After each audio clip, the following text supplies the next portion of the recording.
let's just look at it this way.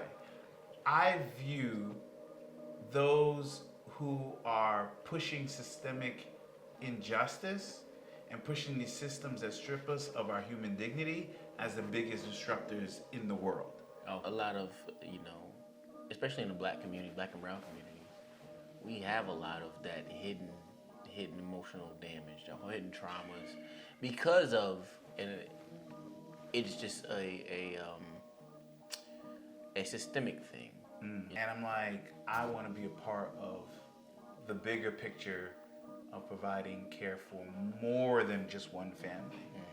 And look at you, right? You're creating a platform, talking about issues. You're allowing people to express themselves. You're allowing people to share what they do well, what they're not, right? No restraints. And folks need to support that, right?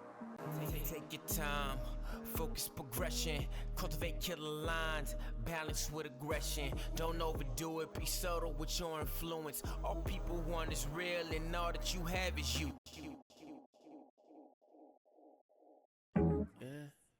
You're listening to Daily Grind with Y'all ready Saf. to rock?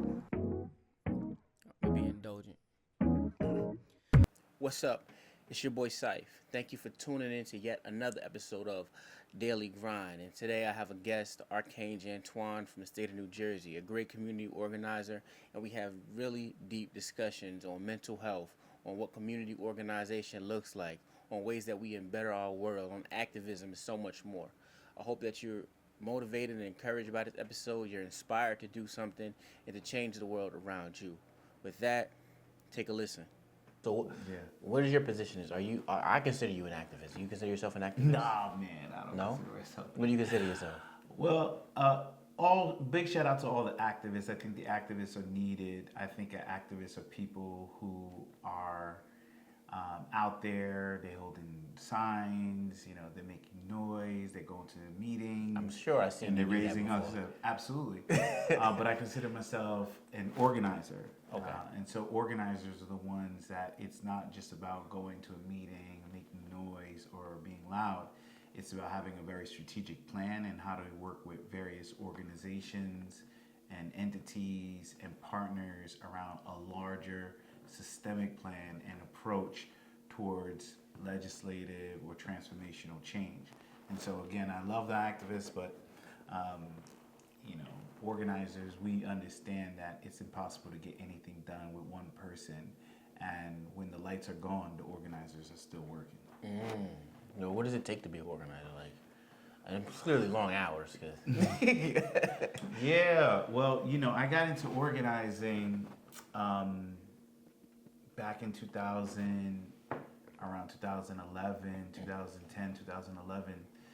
I was a social worker at first. I was just someone who cared deeply about the issues, but I thought by giving services and counseling and helping families, I was working mainly in families in Essex County, Irvington, East Orange, Newark.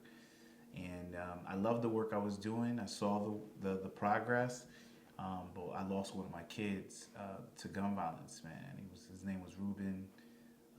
Was a solid kid. It was like my little brother. And when I lost him, it made me take a step back and said, hey, listen, I'm doing all this work. I am changing one family at a time. But all my families were dealing with the same issues, right? They either didn't have enough money, safety in their neighborhoods, violence, just some systemic issues. And I'm like, I want to be a part of the bigger picture of providing care for more than just one family. And so I literally left my job, and there was an opening for a community organizer position, and somebody told me I need to go to a community organizing training in Maryland. And when I went, it literally changed my life, and it just started to teaching me how politics work and how very powerful and influential people control some of these systems. And these things are just not by design. Yeah, by happenstance, right? Yeah. They're very design oriented. And so I love the fact that organizers were studying these patterns, we're studying these systems, and then disrupting them. And so one of the key things about organizing is agitation, intention. And so when you're meeting organizers, sometimes it gets thick in the room, but you can't, the only way you can undo a system or change a system is by, rubbing against it. Or, some people say replace it, but sometimes we ain't got The resources. 200 years to replace the system, so you gotta, push up against the grain. So I love the work I'm doing. I love the work that I've been doing for a long time. But this type of work, sometimes it takes a toll on you because most people don't realize the amount of energy you put forward, the amount of time you put forward. And it's not like just you're in a computer or something by yourself.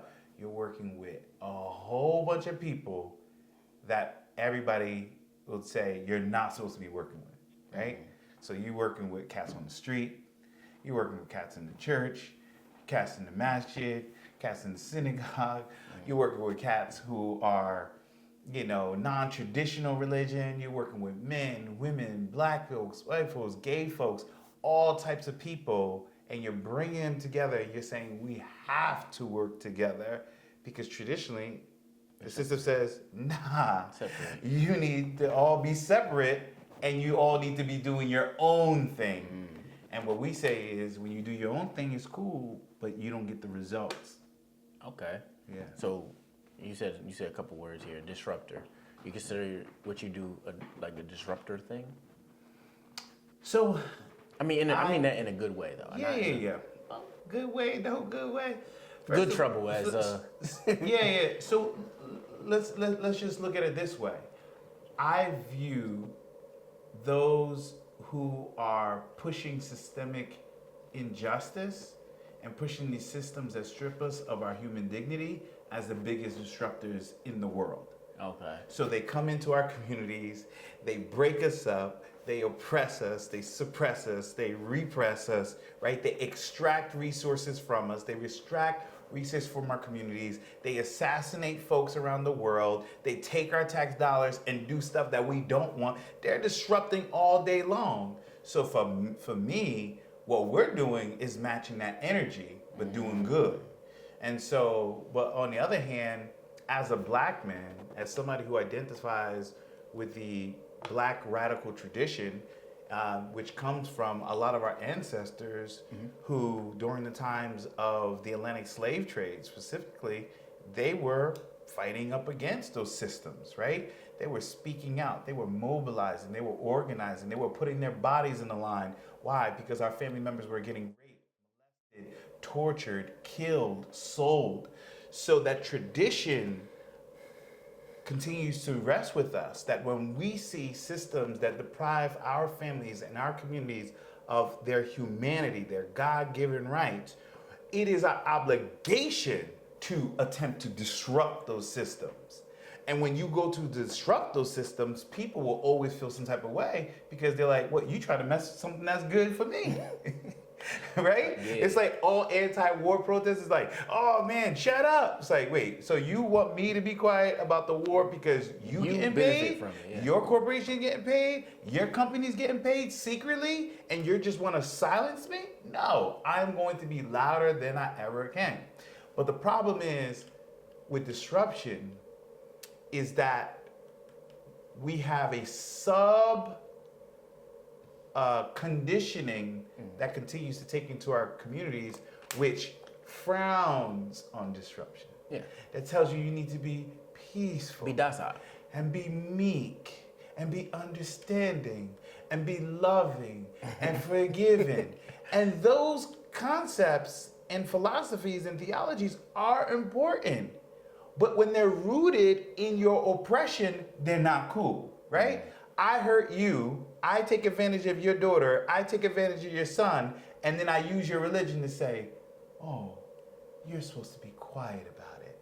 That's not an honest conversation about forgiveness and love Oh, no. and justice. That's me manipulating you. And that's what we have happening right now. We have people who've been taught that you're not supposed to be disruptive. You're not supposed to speak out. Why? Because it's bad for my business. And what we need more people is going to continue that legacy and that tradition that our ancestors really laid out for us. Okay. No, the second point that I seen you say, that you clearly I've seen your passion for years. I've known you I for didn't know I was years. passionate, man. Stop. We've done many things. I know you at this point. Yeah. But you said it's a tiring thing, especially when you see people in despair. You see people, it can weigh on your spirit. What do you do to counteract that? Like, where does your faith? How does your faith help you? Yeah. That's a good point. Number one, the vast majority, there's millions of Americans and people who live in America who are dealing with depression that we don't get a chance to talk about, let alone address it, right? Sometimes if you can't talk about something, you can't address it. I will say we got better over the last 10 years, but we are still far behind. And globally, we're dealing with the same issues. It's just a stigmatization. So I feel like the same level of the same type of energy that I bring towards disrupting some of these systems, I think I bring that around some of those conversations that are taboo. Number one, I talk about depression. I talk about anxiety. I talk about feeling down, right? Because my father suffered from schizophrenia. When I was younger, that's how I lost my father. I lost my father to mental health. I didn't lose him. He was my father was a good guy, a preacher, a jiu-jitsu practitioner, care for the community, but mental illness made him unable to work, unable to function, unable to take care of his kids, right? And I've seen some of my friends go down paths of either contemplating suicide, trying to take their own selves out. And for me, there's nothing to be ashamed about. That we all go through our different moments. And for me, the more I became conscious of it, the more I talked about it, the more I understood it, the more I make it part of my daily conversation. Checking in, yo, how you feeling, man? What's going on with you? What's going on with you? So for me, I look at it, it's our minds is a very sensitive, or lack of words, item, right? It's a very sensitive item. For example, if I was walking down the street and somebody slipped, fell, and cracked their head, and I saw them bleeding, if somebody came to them and said, hey man, we're about to go to the park, play basketball, you coming? Everybody would say, no, why are you? Stay in the house. Yeah, stay in the house, go to the emergency Yeah. room, right? But for us, that's how we have to look at mental illness. That's how we have to look at mental health challenges. That's how we have to look at depression. We have to look at it as that you fell, you're hitting your head, and you have to get the help. I've embraced therapy. When I lost my kid, Ruben, When did this happen? That happened in 2010, I believe. 2010, 2011. And it brought me to a point of depression. You know, I didn't realize I was experiencing this neither. You know, I just remember I couldn't talk about him without crying. Every time I would mention his name, I would cry. It was like somebody had to say, well, something's going on. So he used to always get on me too. He'd be like, you want me to go to therapy? Well, you haven't been to therapy. So part of my commitment to him was I am going to go to therapy because I ain't afraid. You said I'm not afraid, you know? So when I started to go to therapy, it was the best thing I've ever done. And I continue to believe in the power of therapy. I don't view therapy as the end all be all. I look at it as like Batman. You gotta have a tool belt and you gotta have different things for different things that you're dealing with. Yeah. And so for me, therapy was very helpful. Meditation. I used to laugh at people who used to meditate. No, Like, you got it. they always being deep. No. And guess what? Helps. Centering yourself, being present at the moment is so important. Very important. Taking showers, going to the gym, going for a walk, eating good food. Taking time for yourself. Taking definitely. time for yourself, taking a nap. Yeah. Not even going to sleep. Just taking taking a a nap. nap Take a is nap. important. So these are different things that I apply on my daily life that allow me to continue doing the work. Because as you said, the work is really hard. You know, I've experienced Very people emotional. coming to my office at periods of time and being deported and trying to figure out, I have to leave who I'm going to leave my kids with. What? That's tough. Mother breaking down, got small kids. Do you take the kids with you who are American citizens? You're not. And at this time, Trump was in office. They did not care. That family separation was real. I saw folks, kids get killed by the police and still don't know how my kid was killed. No information released, I remember no that. autopsy released, no data released on multiple occasions. Hey, in New Jersey, they even talk about the whole country. And it's like, I'm talking to a grandma who's saying my baby is dead and I have no idea how he died. Right? These things take a toll. So they take a toll, and I always say that to do this work, you actually gotta care. You gotta give it there. Well, that's the thing, right? When you care, like I'm a very caring person when it comes to people. But Yeah. I when I was younger, I thought that was a flaw. Like, yo, I care too much. Like, I'm too sensitive. Yeah. As I grew up, I realized it's more of a superpower than because my caring has nothing to do with how a person reacts to the caring. As long as I'm true to who I am and fulfilling myself, I can avoid, like, oh yeah, you hurt me. You hurt me. But that didn't mean I didn't care. It showed me that you didn't value who I was. Now, I shouldn't value myself any less. Yeah. You know what I mean? Even with therapy, like, I have a weird view of therapy because What's that view? I think therapy, in some cases, is needed. I don't think it's always needed for everyone. And I think sometimes we use, I got a therapist as a buzz thing. Like, oh, I got a therapist. And what I try to do for me is I want community. You know what I mean? I want friends that I can, hey, yo, I got, like, when you walked in here, I was talking to my friend, I had a question. When you walked in, I literally was like, yo, I've been thinking about this. And we just walk it out. He doesn't necessarily, like, give me a therapy lesson, but it's a verbal, I'm able to get off my chest. I know he hears me. He'll give me ideas sometimes, or sometimes he'll be like, maybe you should pray about it. Maybe you're looking at it from a different perspective. And the reason why it's a weird perspective on therapy is I think that as the American culture, we are so deficient when it comes to relational things. Like, our friendships, for the most part, with most people, are transactional, and that's not how it should be.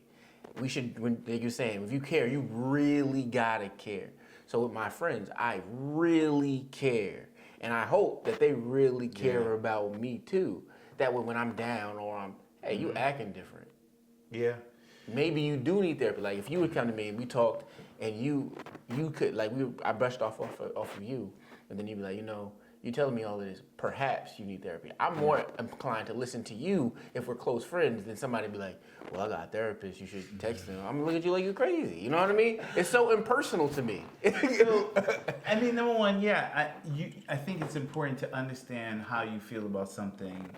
I think ultimately you have to dig a little deeper. Let me tell you why. I find a lot of folks who say, oh, I ain't done with that therapy stuff, or, you know, I'm Gucci with that. But they reach out to friends, coworkers, and family members to process stuff with. I went through this. What are your thoughts? I'm going through this. What are your thoughts? I'm dealing with this crazy situation. How do you think it is? But the thing is, these people that they're talking about are not equipped, not even qualified. They're just not equipped to be able to help you process things in an effective way, which ultimately will help your mental health, right? Prime example. Doc, listen, man, I just had this breakup with this girl. She cheated on me. Doc, we going to the bar. Let's go grab some drinks.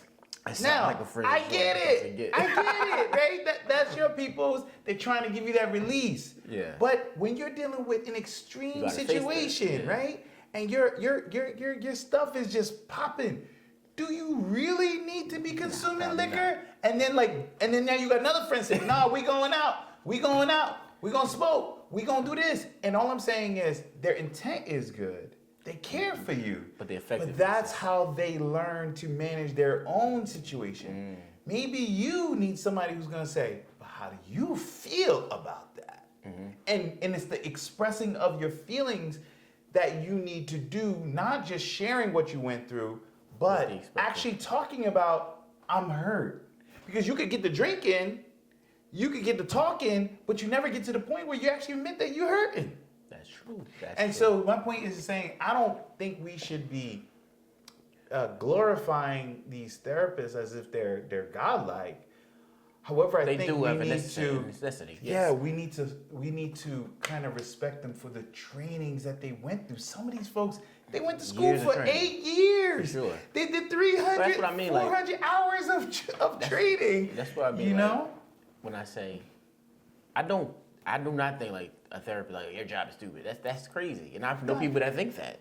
Yeah. I think their job has a necessary function in society. Yeah. I also don't think that you stubbing your toe on the side of a table consequence you needing to see a therapist. And I'm being like really facetious with it, but I've seen like, yeah. I mean, all power to you. I get it. You want to process. Maybe you don't have nobody in your life to process. I don't ever judge anybody. Yeah. But sometimes I just like, that's very interesting. Like, that's an interesting move. Or my favorite is, my friend got a therapist, so I'm thinking about getting one. What is like, okay, why?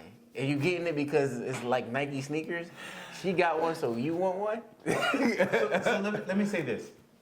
I used to always tell folks, I love seeing, well, I don't know about the new ones, but the old school 5%ers on the street. Yeah, I remember. Right? Them. I love seeing the 5%ers on the street. They be breaking knowledge down. They got a little bucket.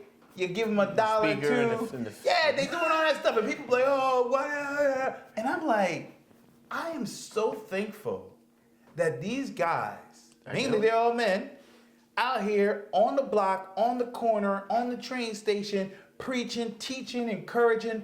I might disagree 1,000%. But these men have an alternative.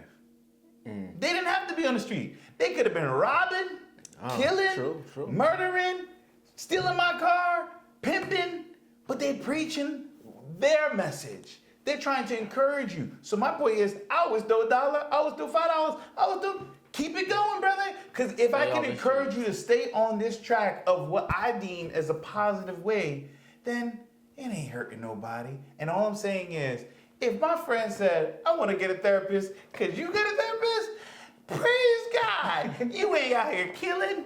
You ain't out here stealing. You ain't out here hurting nobody. I never heard anybody say, I went to a therapist, I want to blow this sucker up. No, they might say, I went to therapist and I tapped into emotion. I'm feeling in some type of way. I'm learning about myself. But my point is saying, sometimes, man, we just gotta fall back. Let it be what it is. And just support them, even if it's they're just riding the wave. True. If it ain't hurting nobody, what's the point? Come on. And on the other hand, what's the other option? Some of these folks could just stay home dealing with their stuff. And how many times do we hear a story? And the funny thing is, we don't always get the story in our community, but something happened and then we got a funeral. And you're like, wait, what happened? Nobody want to tell the truth. The person committed. Yeah. Oh, but they were dealing with stuff and they got these different stories. Nobody can want to tell the story. My point is saying that's what I'd rather somebody ride the fad. I'd rather you go ahead and do the fad than die. Out. Yeah. And the thing is real. We have a lot of especially in the black community, black and brown community, we have a lot of that hidden emotional damage, the hidden traumas, because of, and it's just a systemic thing. You know what I mean? Our grandparents, our great-grandparents, they really didn't have therapists to deal with slavery. So when they coming out to be free, they're carrying all that baggage. You know what I mean? Not to say that it's like a generational curse, just to say that some mannerisms or some outlooks on life do go from generation to generation. So, be tough. You could take it. You a man. You know what I mean? All men really go through this. You're a man, you gotta go be tough. What you crying for? Not realizing that that's a trauma response that somebody had a long time ago that just now we're dealing with, like, wait a minute, it's okay for me to talk. It's okay for me to have emotions. It's okay for me to feel a way. All that really matters is how I process them and what I do with them. And that's why I think like therapy does come into good big play, because a lot of people don't know how to process and just lash out. This is why you get people that do violent acts. Like, wait, if you would have talked it through, it's okay to be mad. I tell my niece this all the time, my little niece. She gets mad and she like starts crying and wanted to throw stuff. I'm like, ho. It's okay that you're mad. I know your mom didn't let you do something. It's okay. Now, what are you going to do? You can cry, you can scream, but what are you going to do now? She said no. Is it okay? Will it happen tomorrow? Yes. Well, if it's going to happen tomorrow, can you be patient? Yes. All right. Now, if we can process that through, then we can start slowing things down. Yeah, I mean, you bring up a couple of points. One thing that stands out to me is when I was doing my my master's in divinity. Princeton? Yeah, Princeton Theological Seminary. I was trying to specialize as much as possible in care, right? Because I know I wanted to try my hardest to help people in non-traditional ways, right? That were dealing with a lot of burning. And one of the things that I studied specifically was looking at young men and young boys. So, young boys are fully feeling and sensing and receiving the world just like women, just like young girls. But they're only able to express two emotions. Either anger or I think it's humor. So can you imagine that you're experiencing this whole world? But you can only show two. Racism, oppression, poverty, abuse, sexual assault. A lot of our boys are being sexually assaulted. We just don't talk about that, Arpus. And then, not only top of that, you're experiencing a whole level of projection on you of who you need to be, whether or not you are that person. Or not, yeah. Strong, mighty, shut up, take it in, so and so. My point is saying, if you're living into this narrative of you, you're experiencing this whole world, and somebody saying you can't talk about this, you can't get emotional, you can't shed no tears, you can't be confused, you can't be just I don't know. and all this is frowned on. You know what happens to you?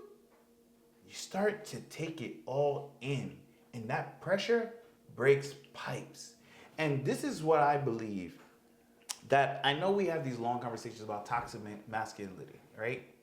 Okay, cool. But everybody has toxicity. But that's a whole other combo. Toxicity, right? Everybody got that. But what I'm saying is, if you are a man who is taught that you cannot share your feelings, you cannot express emotions, you cannot cry, you are being raised to be a non-human being. A robot. You're being raised worse than a robot. Because at least we got AI that can fake it, right? And so my point is saying, going back to some of the elders, while we give praises to our elders for paving the way and doing all this stuff, a lot of them, didn't have the ability to share these feelings and share these emotions. And for us, I just think it's important that we have to do a better job with managing the expectation of what it means to be a man.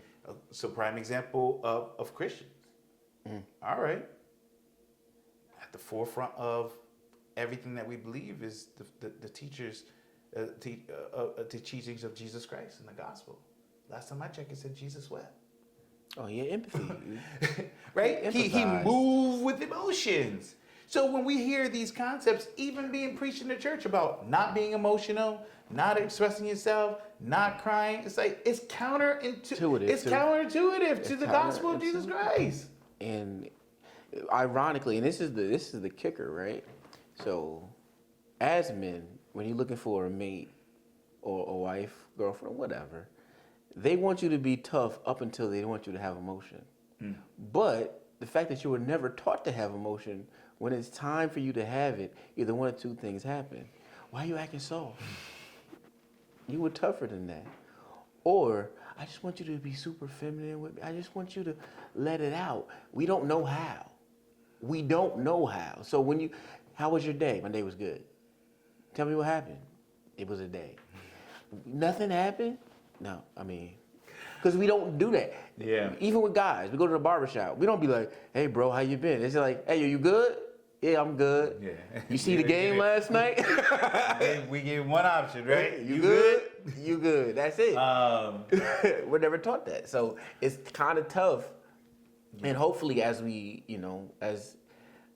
as we progress as humanity and with mental health and with empathizing with people, we're able to see people more. And that's what, I'm very big on this. I want to see you. I want to hear you. Yeah. So that when people even come on this show or when they meet me in person, it's not surface. I don't want to be like, yo, you good? I'm like, hey, yo, how you feeling, man? Yeah. I want to save space for you. Yeah. Why? Because if I see you, at least one person throughout your day said, I was able to talk to him and we had a good conversation. I didn't know I was mad, but I was mad. He got it out of me. You know what I mean? Yeah. I got a chance to meet Ricky Smiley a couple years back. I don't know if it was I felt everything that's happening in 2012. But he's my fraternity brother. Love him to death. I didn't know he was in the frat. Yeah. Ricky Smiley's a Q. And oh, you a Q? Yeah. I was just at a Q rally. Q side. So we'll talk about that. But, so one of my friends was doing some behind the scenes work with him with her friend, and so they told him. He was like, man, tell him to come back. So I thought he was just gonna have me back there. No, he lets me cut all these people waiting for him to come back to his room and just sit down. It was two of us. And he was like, what's up, how you guys are doing, man? And I was like, man. So I started asking about his life, and I said, man, how do you manage like this career you got going on and like your me time and like dating and stuff like that? And and one thing he said to me was, I'm at a point in my life where I realize I can't just be with anyone. You can. Right? And he said that I know me, and I need a woman who also can accept me. Right? Not to say she wasn't pushing, but he was like, and one of the things that I know is that I need to be around someone who's not going to constantly be picking at me and getting me agitated, because he's like, on my downtime, I'm just trying to enjoy my downtime so that I can get back to work. And I don't need to be in a constant debate and all this time and somebody picking and fights with me. And he was like, and that's what I prioritize when I'm dating and the people I meet. And so the reason that stuck to me is because I think we need to do a better job with figuring out who are the people that we need to be close to and who are the people we need to have a little more distance between. This is true. Because the circle is important. Whether it's family, whether it's friends, whether it's associates, whether it's coworkers, we need to have healthy boundaries, and more importantly, we need to ask. My friend always said this from Houston. She always said, Archange, you need to find your tribe. And I think that we need to do a better job of finding our tribe. Yeah. Because when you're outside your tribe, people will make you feel dumb for the things that are deep to you. But when you're in your tribe, they will affirm your humanity. First off, and everything that why you you feel. barring up over here? That's a bar. That's it right there. That's it right there. And we've all been in that situation where you been around people and you're like, I just don't fit.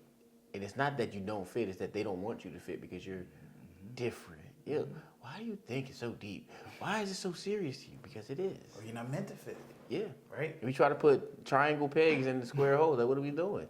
And there's a whole nother group of people waiting for you. Yeah. Like, man, We do though, and I think this is an issue across the board though, is we're so siloed off that, especially now after COVID, it's so hard to meet new people, like to gain community, because everybody's so skittish. Everybody's afraid to come out. You know what I mean? Like I'm outside, clearly. Like I know a plethora of people, but the only reason I know them is because I go to events by myself. I'm not afraid to do that. A lot of people won't go places by themselves. They got to bring somebody with them, and sometimes that person doesn't fit where they're going to, and so they feel like they're babysitting, so they can't meet nobody new. And I watch this repetitively. I'm good to go to a show. I don't even know who performing. Yeah. By myself, and just I walk out. Hey, you new here? Yeah. I'm just here to meet people. But it's so hard for people to do that because of our confidence, because of assurity, not having the assurity of who you are. And this is why it's important to have those people around that see you, that hear you. Yeah. And I tell people all the time, you are a dope person. You need to go outside and figure out your tribe and steal your word. You raise up a good point. On a larger scale, I want to say that one of the things that I believe as Black folks in America, we have yet to accept the fact that these are not systems that were operating long time ago that are non-existent. These systems are still very much so operating to strip us of our humanity. If you are Black in America, every single day that you wake up, you receive not conscious, but subconscious messages that says that you're not enough. Oh, for sure. Right? Social media, that's how it runs. It says that you're not enough, you're not adequate. Sometimes it says you don't belong, and you don't need to be here, right? So if you're watching the news and nobody looks like you, you're watching a movie, people don't look like you. Or the things that you're watching, people are always in a negative light, right? Or that even if you find somebody who looks like you, but they're not connected to your experience, right? They're so disconnected. But not only that, it's just like every single day we are walking in this country where we have to maneuver whiteness and anti-Blackness. And when I say that very clearly, anti-Blackness is not something just that white people have. It's also internalized in other people of color and also Black people. Yes. Right? And so reason why I'm bringing it up is to say that we have to do a better job daily at encouraging our kids, protecting our kids, but also infusing them with confidence that they're going to need to manage this daily life as a Black person in this country. Why? So when you say, because they ain't got the confidence, I don't think that people are not bought with a non-confidence gene. Oh, no, it's not a genetic, right? So these things are nurtured. They're taught, and this is the most dangerous. This is the point I would make about this. The most dangerous aspect of these systems is they make you feel that you control what your brain receives. So then you're like, of course I know. I don't believe that. You actually don't know what is in your brain until you spend some time with yourself, digesting what's in your subconscious mind. Now let's tie it back to therapy. There's so many people who don't like spending time alone. Oh, trust me, I know. Right? Because what ends up happening is you got to look what's happening. You got to feel. And some people rather be on the music, on social media, listen to music. Let's go a step further. In church, doing all types of stuff instead of spending time with yourself. So I'm saying two prongs. I guess what I'm saying is I think that we need to accept the fact that we are still very oppressed people who are dealing with anti-blackness as systems that are having their active way with us, and we need to actively be doing positive things, affirming ourselves. That's why we have no other choice but to be around people who. That's why I love people say, "Hey King, hey Queen." People be criticizing them. Man, let them call you king. Let them call you queen. Because you need that infusion, right? And on the other hand of things, as I said to you, it's just that we have these dopamines, right?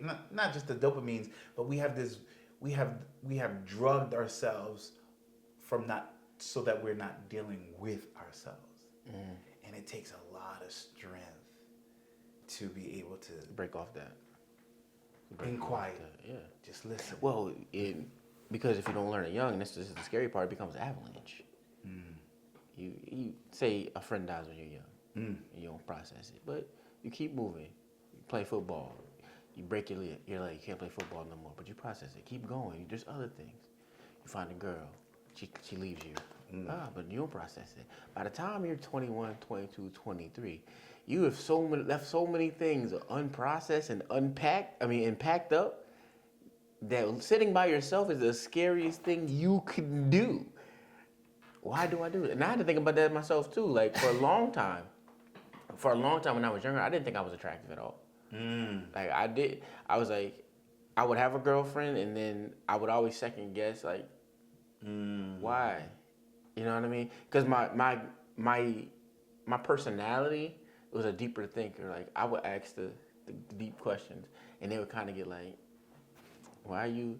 And that's just because I want to get to know you. Isn't that what we're supposed to be doing? Yeah. Nah, we're supposed to have fun. No, I'm trying to get to know. I want to get to know you. Like I'm confused. So I thought I was unattractive because they would like get scared away, and leave, and I'd be like, internalize it. Yeah, and I would internalize and be like, it's my fault. It's me, until maybe late 20s. And I was like, oh no, I'm the man. It's not me. And I had to unpack situations where I was in relationships and I was like, oh, that did that. That's why I act like this. Yeah. That's why I think like this. How do I change this? Yeah. Because I don't want to think like that no more. It's not me. Or things that are me, I want to fix this because I know this was a bad trait that I picked up. From this situation, but I still deal with things to this day. It's not like it's a ending process, and that's a fallacy of the American culture. Once you're done, you're done. There's no such thing as that. That we continually ask ourselves the tough questions, or ask ourselves interactions. I had interactions today where I sit back and I'm like, why did they respond like that? Yeah. Is it something I said? Shouldn't I have not said it like that? Did that trigger them? And sometimes if I feel like it triggers them, I'll say, hey, did me saying this hurt you?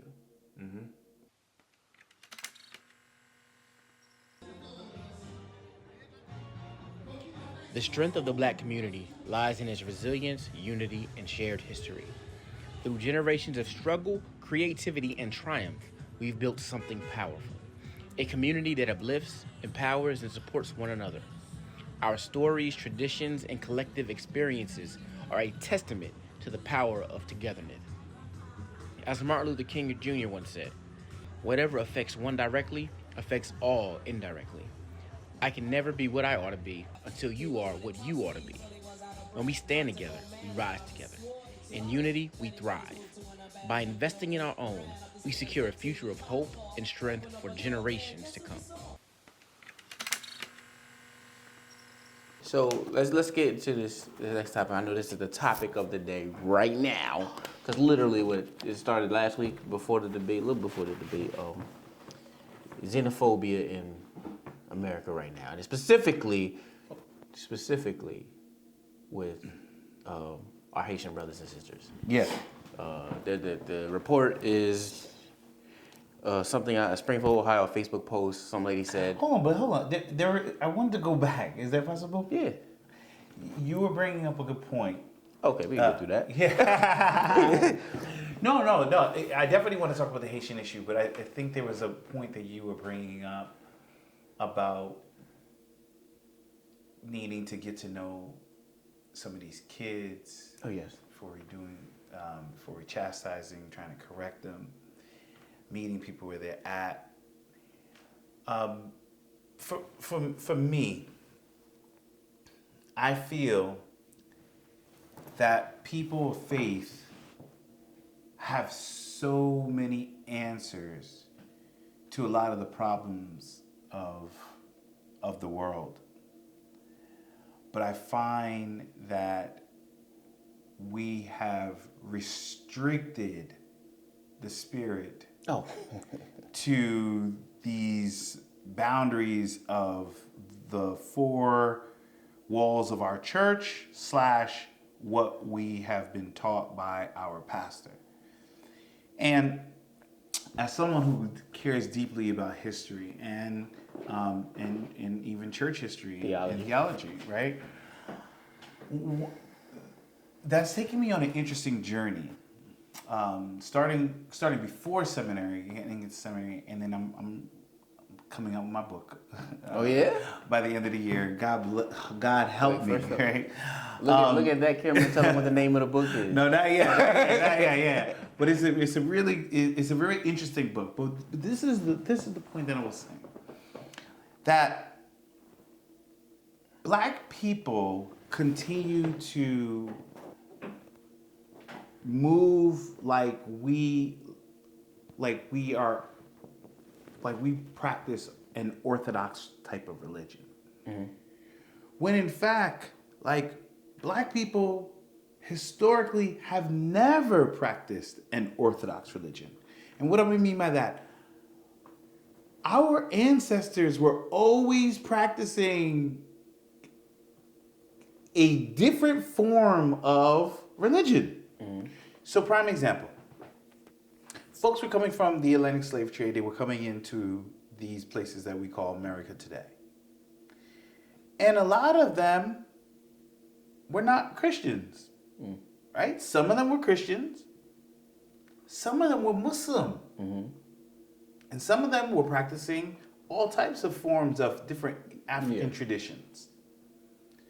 But when they got to America, massive conversions were taking place as a result of enslavement, right? It was the thing to do to survive, right? And not true Christianity, by the way. Yeah.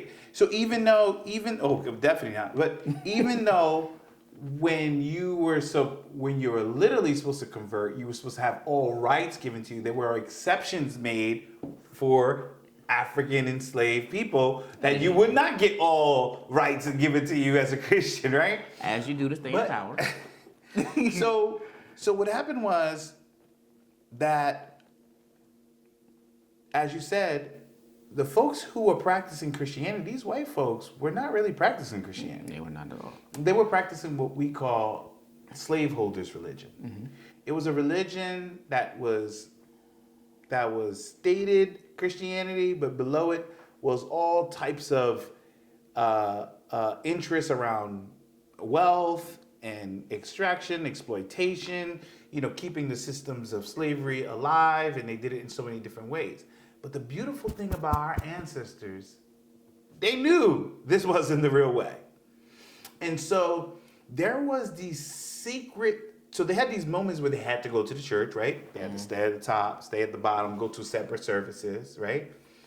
And then even when they were doing certain things, they would oversee, they was observing them, had people telling them what they were doing, and then remember, they had a slave Bible, which took out all of the verses that talked about freedom, liberation, even the Egyptian story of the children of Israel escaping from Egypt. The whole 9 yards, these were stripped, so that they were teaching teaching this docile message about forgiveness and love and all this other good stuff, and don't hate your slave master. And I know that because when I did my research, one of the founders of Princeton Theological Seminary, which is the first teacher / president, right? He literally was going around the country because Princeton Theological Seminary benefited from slavery, and his message that is in the archives that I pulled, he said, "Do not talk about the holy slave owner." So going back to what I was saying, but this is the point I'm trying to make. Our ancestors had these secret services by the swamps, by the outskirts where no one was. And these were where they got to worship and pray. And they got to serve God and dance. And they got to feel what the Spirit was saying to them. But the most beautiful thing that I took from it, they allowed anyone to worship. Whether you were Muslim, whether you were Christian, whether you were practicing an ancient tradition, or you had a hybrid of all of these things. When you came to this place, it was about feeling the presence of God, connecting with each other, helping each other. And remember, there was no doctors at the time. Our ancestors were using these moments to also heal. To wrap fae and leaves and resuscitate the energy from some of these folks.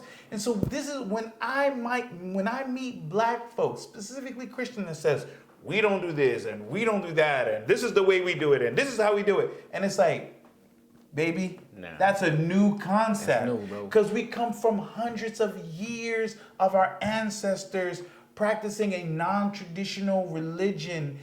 They might identify as Christians, but it was always a way that liberation, freedom, and justice was at the heart of it. And they listened. That's when Nat Turner said he knew that there was a sign from God that there will be a day when they would revolt against the slave owners. Today we say, that's all bad. No. So they try to take it out of the books. They don't say it's all bad. They want to erase it. Exactly. My point is saying, this is the point I was trying to connect to the earlier thoughts, that I believe that in order for us to help our communities, we have to go non-traditional routes towards connecting with our sisters and brothers in order to help and let us to partner, in order to allow God to do what is working. You have some folks, they be like, wait, you Muslim? I can't even talk to you. You a 5%er? I can't even be around you. What? You Nation of Islam? Well, that's the problem. I can't do anything. But homie, if this person is hurting and this person needs love and that kid needs help, we should be able to come together despite our religious beliefs. Why? Because our ancestors already gave us the path. Not only that, Jesus gave us the path. Where he went out and spoke with the people. Oh, you talking to a tax collector. You're talking to a prostitute. What does that mean? What does that mean? And I believe the same thing. And no, I personally, I want a friend that's the UN. Like, I want people from all over the place and to feel comfortable. I have friends that are atheists. I have friends that are Muslim. I have friends that are across the gambit. Do we agree on religious things? No, but guess what? We respect each other. Yeah. We talk to each other. We know each other have feelings. We know each other have ambitions. And that's what matters, because the relationship that matters, because the best way to change a person is what? Through relationship. Yeah. And that's basically what we're talking about. Changing people in unorthodox ways, in ways that the traditional, that's a whole deeper thing. I don't even want to get into that. But the traditional church, they know what they do. And they know when we got,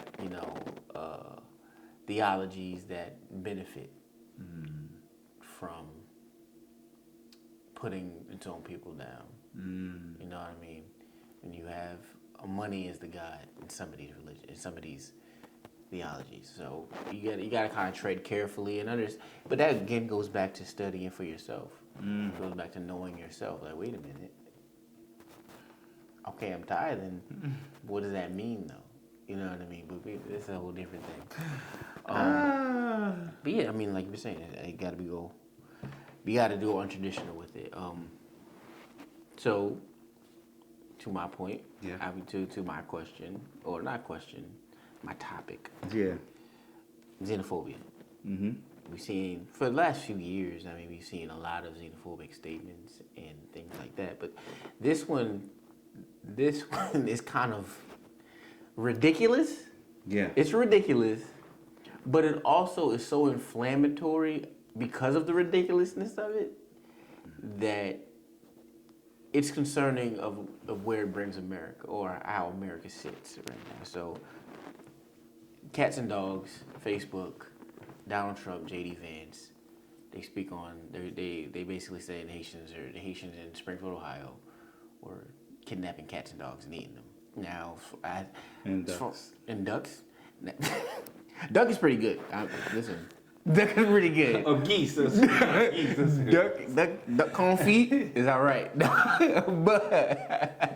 but now, as far as I know, it's from the Haitian culture. And I'm pretty sure y'all don't like cats and dogs like that to begin with. But what are you seeing? How are you viewing it? From being, I know you was in East Orange earlier. Yeah. So Yeah. what are you seeing? Well, yeah, I mean, big shout out to East Orange today. They came through, Mayor Green, Councilman Berg.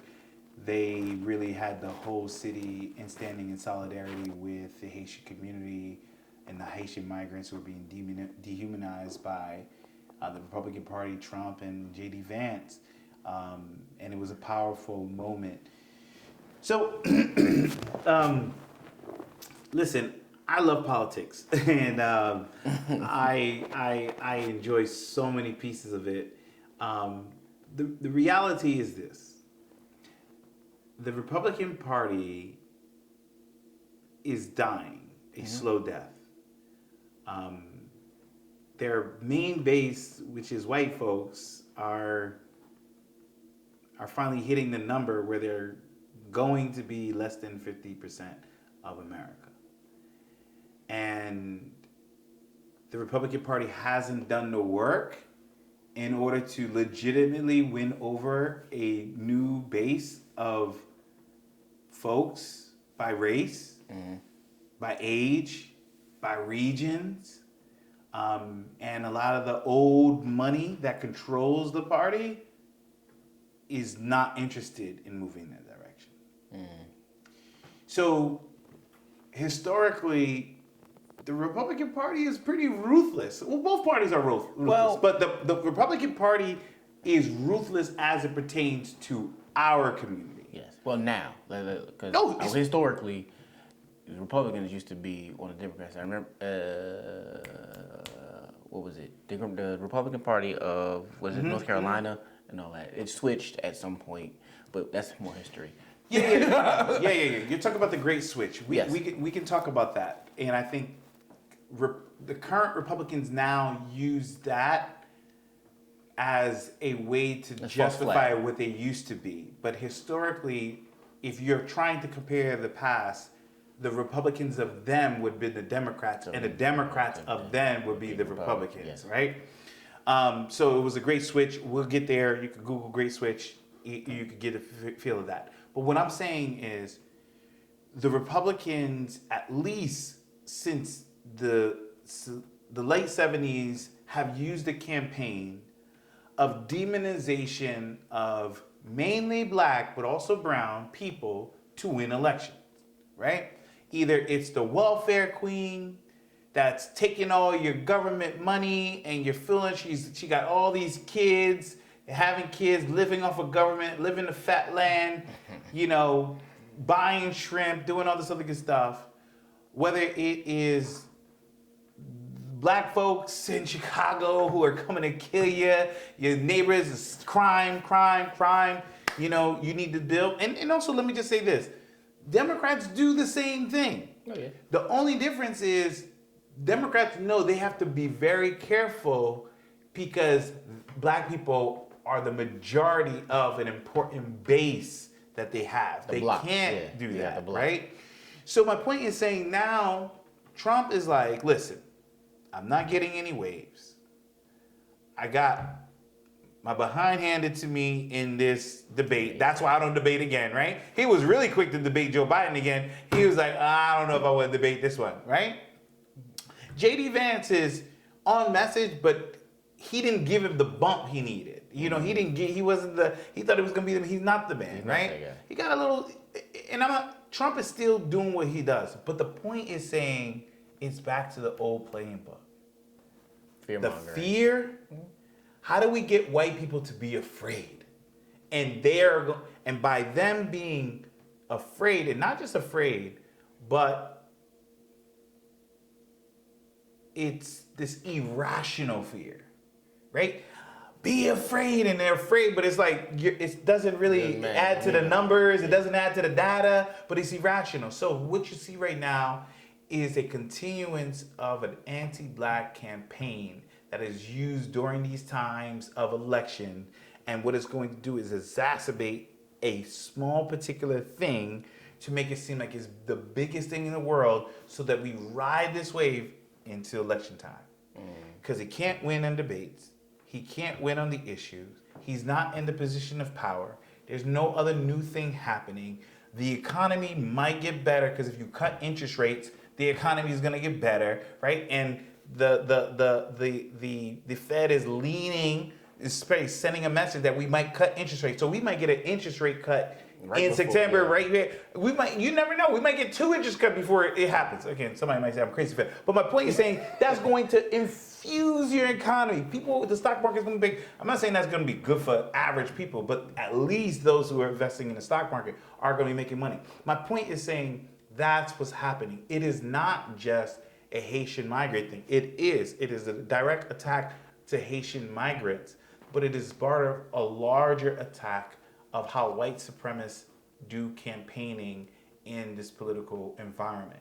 And the last thing I will say is all these people that they're complaining about, these migrants, these Haitian migrants in Ohio, they went through a legitimate process to actually get access into America and legitimately start working. Yeah.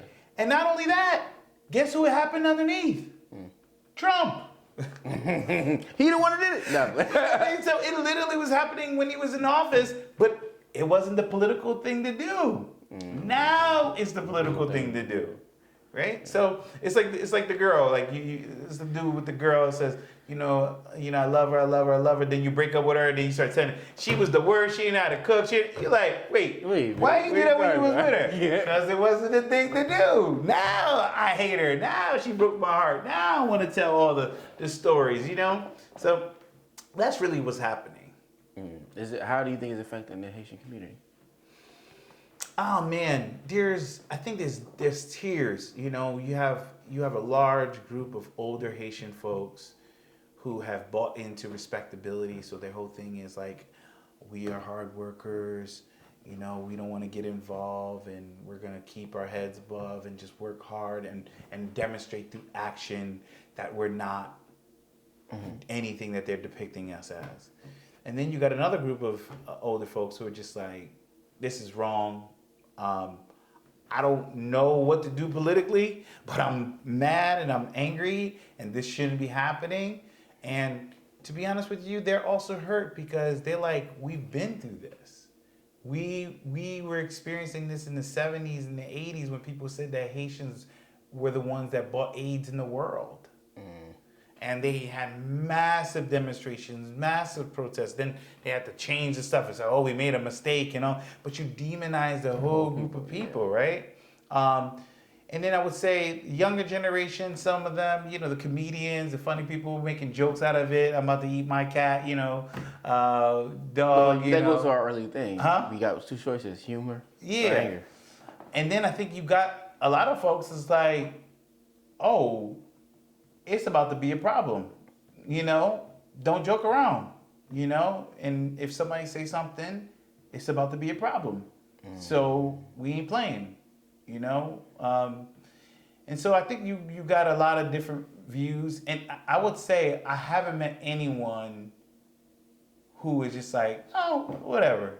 No, everybody's feeling something. Yeah. Everybody's affected. They're just dealing with it differently. But we did a focus group with one of the organizations I work with, and with folks Haitians in New York and Haitians in Florida. The cats in Florida, the men in Florida. The cats in Florida. Boy, chill out. Nah, I'm from Jersey. We gonna say cats forever. So those cats in Florida, man, they were big on Trump. Like vast majority of them were, man, listen, I never voted for him. I'm gonna vote for him, or I voted for him. I'm gonna vote for him again, or he good, right? On different, they had their reasons, blah, blah, blah, blah, blah. But when it came down to immigration, and when it came down to what Trump was saying about deportation, and they found out, they was like, wait, nah, we ain't down with that. You sure he said that? Nah. And you know what they said? What about my dad? What about my grandpa? I'm worried about if he does that, how it's gonna affect them. And these cats are saying, nah. So you think At the time, it was losing? Biden. They was like, nah, man, we rolling with Biden because I don't want to hurt my family. So my point is saying this, and I wrote an article today. On Insider? Huh? On the Insider? Yeah, Insider. It's talked about how New Jersey Republicans and Democrats and immigration and organizations were pretty silent on this issue. But I said, if Haitians in Florida changed and stopped voting Republican and voted Democrat, Florida's. Florida becomes a Democrat state. Yeah. But Florida's All already right. a swing state, though. Yeah. So, but my point is saying, I think Trump is busy trying to win Florida. in new other places. That he's losing now. He might take an L. In Florida. I don't know. Ballsy prediction, but Hey, listen, if there's a, yeah. Well, from what I know about the Haitian culture, the being offended, y'all really carry that. You know what I mean? Like not in a like, oh my, no, but y'all don't like being disrespected. Am I wrong? I mean, bro, you're right. You know, really don't. So the cats and dogs thing, when I heard it, I was like, you gonna offend the whole? I don't know if you want to go that route because that's a voting block in and of itself. Like you don't want to do that. But I mean, hey, whatever. Let's wrap this up. Yeah. We've been talking for a while now. What is something that you want people to be encouraged about in the outlook of society as we see it in America? What is something that you could say you should be happy about this, or you should work toward this in hopes that your tomorrow, or get better 1% every day, is what my motto. Nothing. Nothing.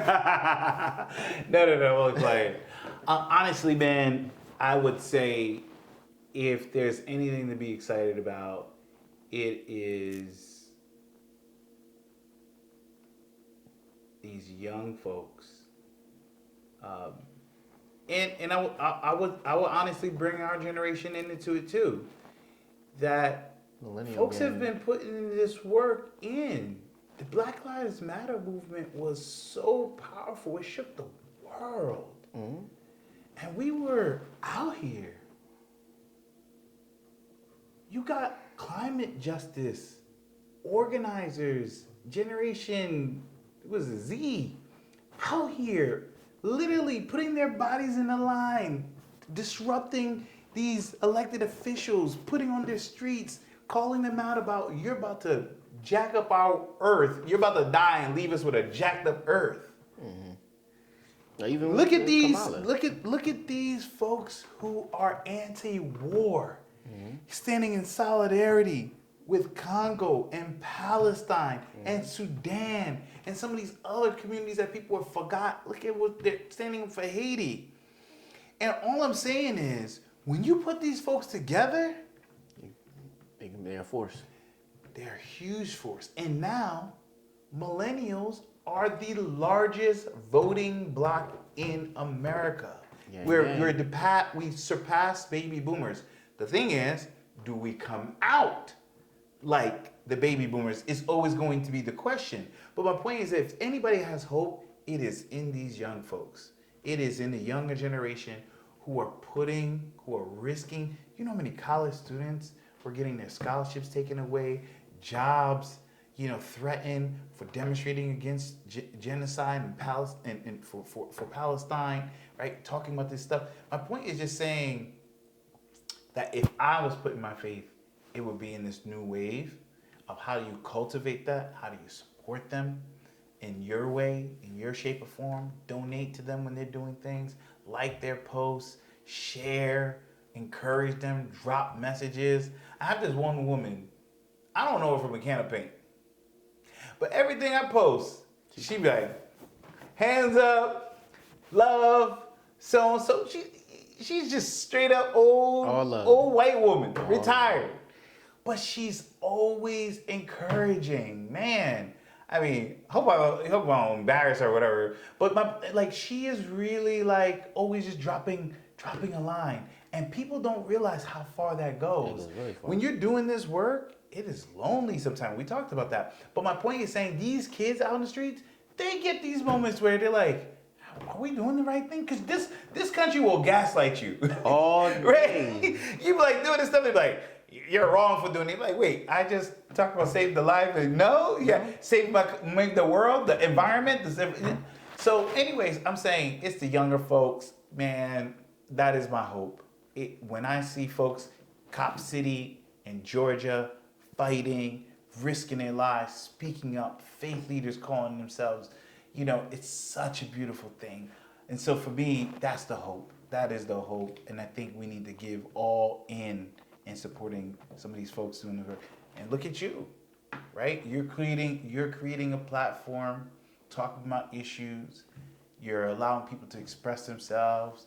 You're allowing people to share what they do well, what they're not, right? No restraints.